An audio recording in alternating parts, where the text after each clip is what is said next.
तो कैसे हैं आप लोग? एकदम बढ़िया, प्रिपरेशन अच्छी चल रही होगी। तो आज की क्लास में हम कवर करने वाले हैं इंसेफेलाइटिस। तो पिछले क्लास में हमने सीजर, हेडेक, हेड इंजरी और मेनिंजाइटिस कवर किया है।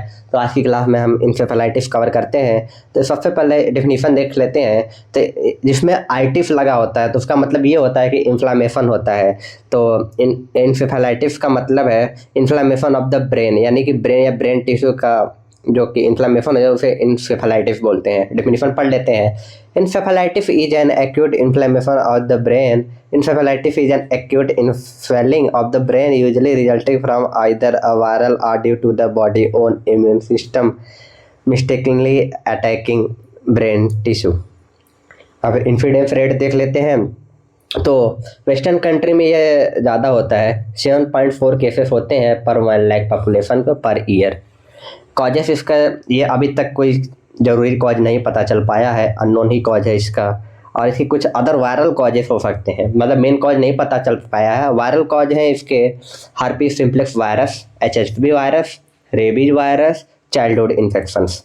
रिस्क फैक्टर इसके रिस्क में कौन कौन लोग आ सकते हैं? जिसका इम्यून सिस्टम वीक होता है, जियोग्राफिकल रीजन जैसा कि बताया है, इंसिडेंस रेट वेस्टर्न साइड में, और as.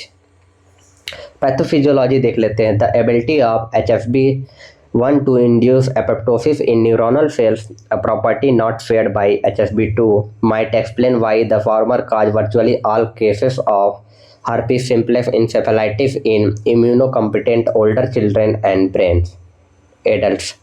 Brain infection is thought to occur by means of direct neuronal transmission of the virus from a peripheral site to the brain via the trigeminal or olfactory nerve. Symptoms इसके हैं fever, drowsiness, lethargy and possibly coma, headache, personality changes, irritability or emotional outburst, confusion, loss of consciousness, weakness in one or more areas of the body, seizures. Diagnostic evaluation, history collection, physical examination और other lab test कर सकते हैं। ये है brain imaging test, spinal tap, lumbar puncture, electroencephalogram EEG test. Complication इसके हो सकते हैं परसिस्टेंट फटीग, वीकनेस और lack of muscle coordination, personality changes, memory problems, paralysis, speech impairments. Prevention, practice good hygiene, अपना बर्तन जिसमें हम खाना खाते हैं उसको किसी से शेयर नहीं करना है, यूटेंसिल्स, और बच्चों को गुड हैबिट्स के बारे में बताना है।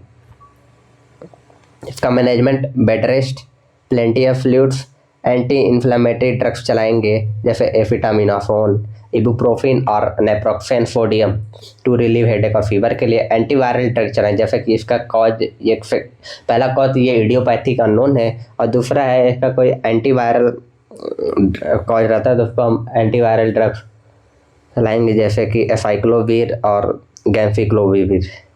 नर्सिंग मैनेजमेंट में हम फिजिकल थेरेपी देखेंगे जिसमें to improve strength, flexibility, balance, motor coordination and mobility. Occupational therapy में to develop everyday skills and to use adaptive products that help with everyday activities. Speech therapy में देखेंगे to relearn muscle control and coordination to produce speech.